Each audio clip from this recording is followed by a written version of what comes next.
और रानी लक्ष्मीबाई भी शहीद हो जाती हैं। रानी लक्ष्मीबाई इस तरीके से लड़ी थी ब्रिटिशर्स के साथ कि कई ऐसे ब्रिटिशर्स खुद तारीफ करते थे उनकी। अब यहां से धीरे धीरे करके ब्रिटिशर्स फैजाबाद, बरेली, बागपत, हर जगह जितने भी क्रांतिकारी थे उनको या तो ये मार देते थे या लालच देते थे या फिर कब्जा करके उस इलाके को अपने कंट्रोल में ले लेते थे। ये जो पूरा 1857 का रिवॉल्ट था जिसमें ब्रिटिशर्स बैकफुट पे आए थे, इसमें हारने के मेन रीजन यही थे कि एक तो कोई प्रॉपर लीडरशिप नहीं थी, दूसरा सब अलग अलग लड़ाइयां लड़ रहे थे, उनमें से कोई साथ में नहीं था, कोई प्लान ऑफ एक्शन नहीं था और कई स्टेट्स के राजा ने अपने फायदे के लिए अंग्रेजों को सपोर्ट भी किया। उन्होंने अपने फायदे से मतलब रखा, लड़ाई में पार्टिसिपेट नहीं किया। ये वो स्टेट्स के राजा थे जो लड़ाई से दूर रहे। अब जब ये सारी चीजें खत्म हो जाती हैं तो ब्रिटिश गवर्नमेंट हरकत में आती है।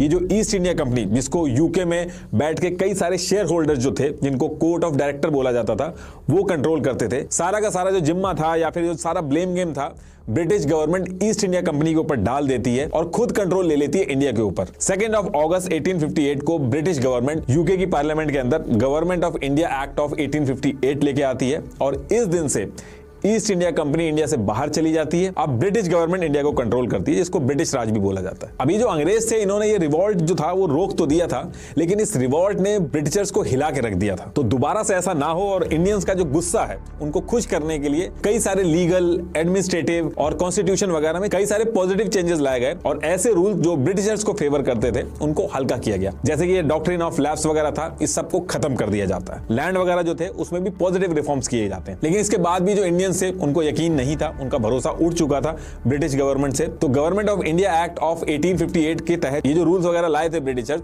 इंडियंस को इसके ऊपर यकीन हो जाए और वो इस चीज पे बिलीव करें कि वो उनके हक के लिए बात करेंगे, इक्वालिटी रखेंगे। इसके लिए 1 नवंबर 1858 को लॉर्ड कैनिंग क्वीन विक्टोरिया की proclamation for the better government of India को अनाउंस करते हैं। इसका इतना मतलब था कि क्वीन खुद ये श्योरिटी देती हैं कि अब रिलीजियस भावनाओं को ध्यान में रखा जाएगा, डिस्क्रिमिनेशन नहीं होगा और इंडिया के अंदर सबको इक्वली ट्रीट किया जाएगा।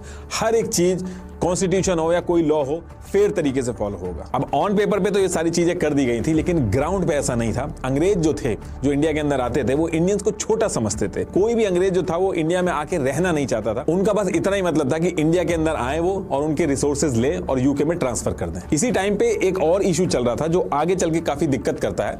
तो क्या हो रहा था कि ब्रिटिशर जो थे उन्होंने प्लांटर्स रखे हुए थे। ये एक पोस्ट बना के रखी हुई थी जिसमें यह था कि किसानों के लिए इनको अपॉइंट कर दिया जाता था। मतलब ये जो प्लांटर्स हैं ये बताएंगे कि किस चीज की फसल तैयार होगी। ये प्लांटर्स लिटरली एक लाठी रखते थे, अगर उनकी कोई बात नहीं मानता था तो लाठी से पिटाई होती थी उसकी। अब इंडिया के बाहर के मार्केट में क्या था कि ब्लू डाई, इंडिगो, जिससे कपड़े वगैरह कलर होते हैं, उसकी डिमांड बहुत ज्यादा थी और इससे बहुत मोटा पैसा भी बनता था। तो ब्रिटिशर्स ने ये जो प्लांटर्स बैठाए हुए थे, ये किसानों को जबरदस्ती इंडिगो की खेती करवाते थे, प्रेशर बनाते थे इनसे। इन्होंने ऐसा रूल बना दिया था कि एक किसान के पास जितनी भी जमीन है उसका 25% एरिया पे इंडिगो की खेती करना कंपलसरी कर दिया था। लेकिन किसान जो थे वो इसकी खेती करना बिल्कुल नहीं चाहते थे। एक तो अंग्रेज जो थे वो सारा पैसा अपने पास रख लेते थे, तो जो किसान था उसके पास इतना कोई खास पैसे का बेनिफिट नहीं होता था। दूसरी चीज, इंडिगो की खेती करने से जो जमीन थी उसकी प्रोडक्टिविटी खराब होती थी और इंडिगो एक कैश क्रॉप थी, यानी कि इसको खाया नहीं जा सकता था। किसान गेहूं वगैरह पे ज्यादा फोकस करते थे ताकि भूखे ना मरे। अब ये जो चीज चल रही थी, इसको लेके फरवरी 1859 को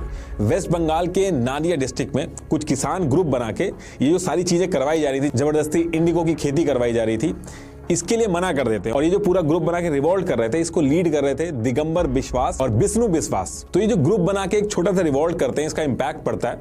ब्रिटिशर्स इनको काफी मारते पीटते हैं, लेकिन उसका कोई भी असर नहीं पड़ता है और थक हार के ब्रिटिशर थोड़े टाइम बाद इस रूल को हटा देते हैं, जिससे किसानों को थोड़ी सी रियायत मिल जाती है। अभी आगे जब गांधी जी की एंट्री होगी तब आपको ये समझ में आएगा कि ये स्टोरी मैंने अभी यहाँ पे क्यों बताई है।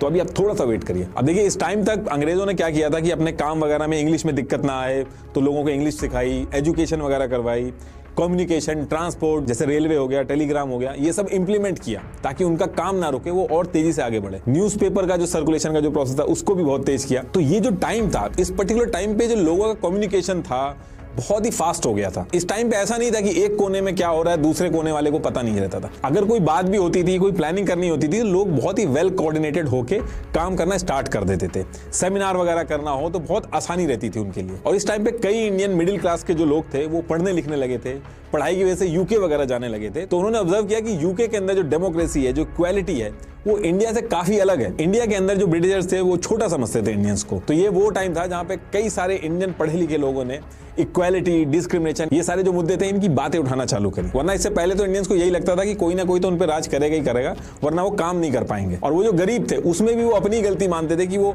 उनकी कोई गलती होगी इसलिए वो गरीब है। उनको ये नहीं पता था कि डेमोक्रेसी वगैरह भी नाम की कोई चीज होती है। इस टाइम पे इंडिया के अंदर जितने भी इंडियन लॉयर्स थे वो भी काफी स्किल्ड हो गए थे, वेल एजुकेटेड थे, और उनको कानून भी पता था जो ब्रिटिशर्स वगैरह करते थे। इसलिए आप नोटिस करोगे जितने भी फ्रीडम फाइटर के लीडर थे, नेहरू जी हो गए, सरदार वल्लभ भाई पटेल, महात्मा गांधी, सारे के सारे लॉयर थे। तो कहने का मतलब ये है कि ये वो टाइम था जहां पे पढ़े लिखे लोग जो ज्यादातर लॉयर थे वो आवाज उठाना चालू करते हैं और इक्वालिटी, डिस्क्रिमिनेशन, इन सारे मुद्दों पे बात करते हैं और ब्रिटिशर्स को बोलते हैं कि हमें इक्वालिटी मिलनी चाहिए।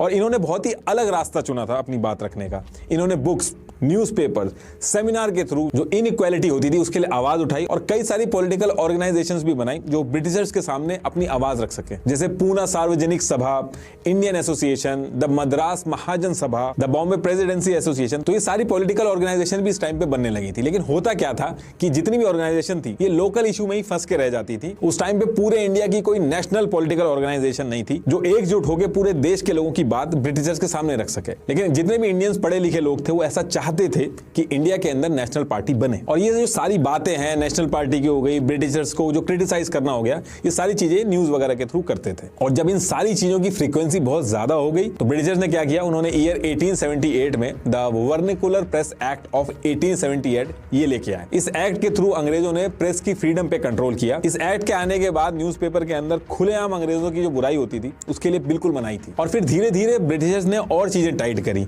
वो आर्म्स एक्ट लेके आए, एल्बर्ट बिल, ये सारे बिल लेके आए, जिससे लोगों में बहुत ज्यादा गुस्सा हो गया, क्योंकि जितने भी लॉज थे, एक्ट थे, जो लेके आ रहे थे, इसके थ्रू ब्रिटिशर जो थे वो आम जनता के जो राइट्स थे उनको कम कर रहे थे। तो इधर ये सारी चीजें चल रही थी। और इसी टाइम पे क्या होता है कि ब्रिटिश गवर्नमेंट में एक एओ ह्यूम नाम का डिस्ट्रिक्ट ऑफिसर था। इसकी उस टाइम के वाइसरॉय लॉर्ड लेटन से बात अच्छी नहीं बनती थी, दोनों एक दूसरे के एंटी थे। तो लॉर्ड लेटन ने क्या किया था कि एओ ह्यूम जो था उसका डिमोशन कर दिया था। अब इसकी वजह से एओ ह्यूम जो था वो बहुत गुस्से में था, लेकिन उसके बाद भी उसने रिजाइन नहीं किया था, वो वहीं पे काम करता रहता था। और रिटायरमेंट के बाद जैसे बाकी ऑफिसर यूके वापस चले जाते थे, एओ ह्यूम जो था वो वापस यूके नहीं गया, बल्कि उसने इंडिया में रहकर ही इंडिया की सिचुएशन सुधारने का जिम्मा लिया। इसने क्या किया कि ईयर 1883 में कैलकाटा यूनिवर्सिटी के ग्रेजुएट को एक ओपन लेटर भेजा, जिसमें इसने इंडिया के सभी बड़े लोगों को इनवाइट किया इंडिया के अंदर एक नेशनल लेवल की पॉलिटिकल पार्टी बनाने के लिए, ताकि ब्रिटिशर्स के सामने इंडियंस अपनी बात रख सके। अब इंडियंस जो थे उनको ये बात बहुत ज्यादा पसंद आती है और दिसंबर 1884 को एओ ह्यूम जो थे वो इंडिया के अलग अलग एरिया से टोटल 17 पॉलिटिकल लीडर जो थे उनके साथ एक मीटिंग सेटअप करवाते हैं। और ये लोग डिसाइड करते हैं कि 28 ऑफ दिसंबर 1885 को पुणे के अंदर और लोगों को जोड़ के एक कॉन्फ्रेंस करेंगे और वहां पे तभी के तभी नेशनल पार्टी बना देंगे और हाथों हाथ उसका जो नाम होगा वो भी अनाउंस कर देंगे। लेकिन पुणे के अंदर उस टाइम पे महामारी चल रही थी, तो लोकेशन को चेंज करके मुंबई के गोकुल दास तेजपाल संस्कृत कॉलेज में ये कॉन्फ्रेंस कर दी जाती है। इस मीटिंग में ऑल ओवर इंडिया से 72 इंटेलेक्चुअल और एजुकेटेड लोग आते हैं, जिसमें 69 इंडियंस थे और एओ ह्यूम के साथ 2 और ब्रिटिशर्स आते हैं। तो कहने का मतलब यह है कि इस दिन 28 ऑफ दिसंबर 1885 को इंडियन नेशनल कांग्रेस पार्टी बन के अनाउंस कर दी जाती है। इसमें ये लोग कहते हैं कि ये जो कांग्रेस पार्टी है ये पीपीपी मॉडल यानी कि प्रेयर, प्रोटेस्ट और पिटीशन, इसका यूज करके कॉन्स्टिट्यूशन के दायरे में रह के अपनी बात रखेगी और हर साल ईयर के लास्ट मंथ में यानी कि दिसंबर में अपना एक सेशन रखेगी जिसमें ये फिक्स करेंगे कि आगे किन मुद्दों पे बात करनी है। और ये सेशन ऑल ओवर इंडिया में होगा, ऐसा नहीं कि सिर्फ एक ही जगह पे होगा, कभी ईस्ट इंडिया में होगा, कभी नॉर्थ इंडिया में होगा, अलग अलग जगह पे होगा। और जिस जगह पे ये सेशन होगा उसी जगह के नाम से उस सेशन का नाम पड़ जाएगा। मान लो सूरत में हो रहा है तो सूरत सेशन उसका नाम पड़ जाएगा। तो ऐसे कर करके इंडिया के अंदर हर साल सेशन होने लगे। इनफैक्ट आज की डेट में भी कांग्रेस पार्टी जो एनुअल सेशन रखती है वो दिसंबर में ही रखती है। और ये जो मीटिंग हुई थी इसमें एक चीज और डिसाइड हुई थी कि ये लोग हर सेशन में एक प्रेसिडेंट बनाएंगे। ऐसा नहीं होगा कि एक प्रेसिडेंट होगा और हमेशा के लिए प्रेसिडेंट रहेगा, हर साल एक प्रेसिडेंट बनेगा और वो कौन बनेगा ये वोट से डिसाइड होगा, फिर अगले साल नया प्रेसिडेंट बनेगा। तो जब ये पार्टी बनी थी शुरू में जितने भी कांग्रेस के लीडर थे इनको मॉडरेट लीडर्स कहा गया, क्योंकि इनका मानना था कि ब्रिटिशर्स खराब लोग नहीं थे, बट एथनिसिटी का फर्क है, इसलिए इंडियंस की जो प्रॉब्लम है वो इनको समझ में नहीं आ रही है, इस वजह से गैप आ रहा है। एक बार अगर हम सही से इनको ये सारी चीजें समझाएंगे तो इनको ये समझ में आएंगी और जो हमारी प्रॉब्लम है वो सॉल्व हो जाएगी। लेकिन कांग्रेस के जो ये मॉडरेट लीडर्स थे इनका ये जो भ्रम था ये आगे जाके टूटता है, अभी आगे बताऊंगा मैं आपको। लेकिन इसमें एक और थ्योरी कही जाती है जो मैंने अभी आपको चीज बताई, इसमें एक और थ्योरी है जिसमें यह कहा जाता है कि एओ ह्यूम जो थे इनको गलत हीरो बनाया जा रहा है और ये सारी चीज जो करी गई ये अंग्रेजों की साजिश थी। लॉर्ड डफरिन ने एओ ह्यूम के साथ मिलकर कांग्रेस पार्टी बनवाई थी और वो इसलिए बनवाई थी क्योंकि अंग्रेजों को पता था कि इंडियंस अगर एकजुट हो गए, इनमें इतनी कैपेबिलिटी है कि अंग्रेजों को इंडिया से बाहर कर सकते हैं। इसलिए ब्रिटिशर्स चाहते थे कि इससे पहले कि इंडिया खुद अपने हिसाब से कोई पॉलिटिकल बना के हमारे लिए दिक्कत क्रिएट करे, हम खुद ही अपने लोगों के साथ मिलवा के एक पार्टी बनवा देते हैं। और इसका फायदा यह होगा अंग्रेजों को कि अंग्रेजों को हर एक चीज पता चलती रहेगी, इंडिया के मन में क्या चल रहा है ये सारे आइडिया लगते रहेंगे। कोई भी पॉलिटिकल मूवमेंट स्टार्ट करने वाले होंगे तो वो पता चल जाएगा। मान लो कोई पॉलिटिकल मूवमेंट है वो आउट ऑफ कंट्रोल हो गई तो उसको बीच में ही कोई छोटा मोटा लॉलीपॉप देके उसको शांत करा दिया जाएगा। और इस थ्योरी में ये भी कहा गया कि ब्रिटिशर्स चाहते तो ये जो नेशनल पार्टी बन रही थी इसको 2 मिनट में रुकवा सकते थे, लेकिन उन्होंने ऐसा नहीं किया। लाला लाजपत राय ने आगे चल के ईयर 1916 में अपनी बुक में लिखा था कि ये जो कांग्रेस पार्टी बनाई गई थी ये एक सेफ्टी वॉल्व थी। एक्चुअली कुकर में जब प्रेशर ज्यादा हो जाता है तो सीटी बजती है, तो उसके साइड में एक सेफ्टी वॉल्व होती है कि अगर सीटी ब्लॉक हो जाए तो उस सेफ्टी वॉल्व से प्रेशर रिलीज हो जाए।